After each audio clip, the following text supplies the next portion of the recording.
In a statement, the Post Office said to us, "Most postmasters receive income based on how many products and services they sell.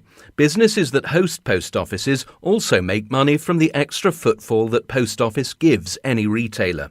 We believe our rates are fair and reflect the competitive commercial environment in which the Post Office operates. There's no denying that these are challenging times for all retailers, and that is why we're investing in our branches."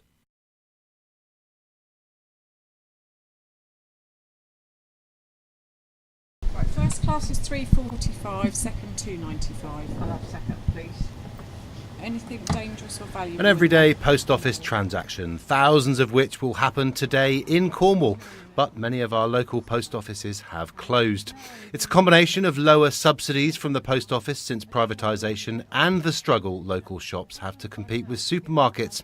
Paul Edwards runs a shop with the post office counter in Porthleven, but he and his wife Sharon are struggling to make ends meet and have turned to the community for help. Since it's changed from the fortress to the open counter, I no longer receive a salary, just commission-based payments.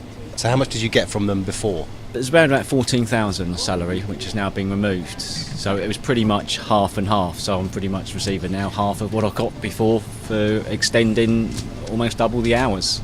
What have the post office said to you? Sorry, we're going to give you a lot less money now, or what was their rationale behind it? Their rationale was that, well, we didn't have the choice.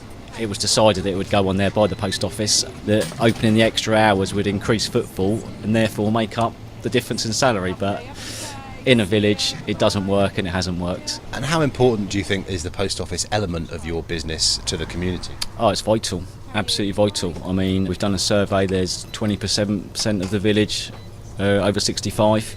A lot of them haven't got transport. This is their only means of getting to their finances, meeting people. It may be the only people they speak to in a day. So it's essential, not just for the facilities they use, but for their everyday life. And I suppose some people would argue that people are doing things differently, they're doing things online, possibly not as much of a need for post offices. What would you say to that argument?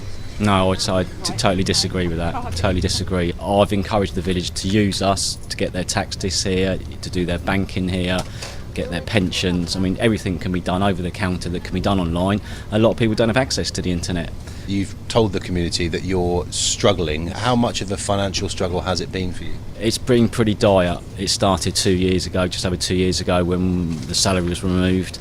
During that time, I've had to invest our entire life savings into the business to keep us afloat. That's how dire it's been. We've now had to let 90% of our staff go. We're doing 98 hours one week, 70 hours another week to keep it going.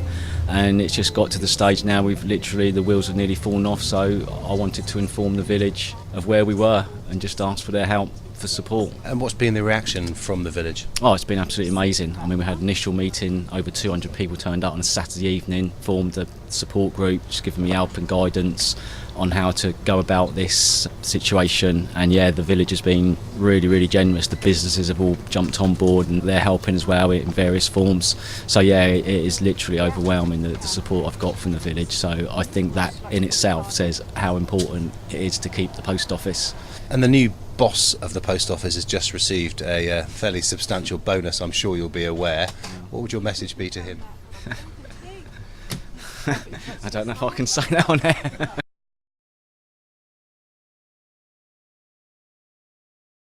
Local resident Rod Stevens noticed the empty shelves in the shop as the business struggled to pay suppliers.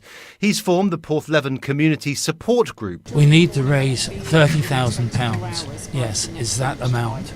But that only works out at £9.54 per head of us living in Porthleven. And as it is, people are already giving between £10 and £100 a piece when they're donating. Yeah. So I have great optimism that we clear the indebtedness, because there's indebtedness here with the wholesaler. Until we clear that, we can't trade. That will then migrate into a sustainable business plan for a store. Now that sustainable business will be there to actually prop up the post office.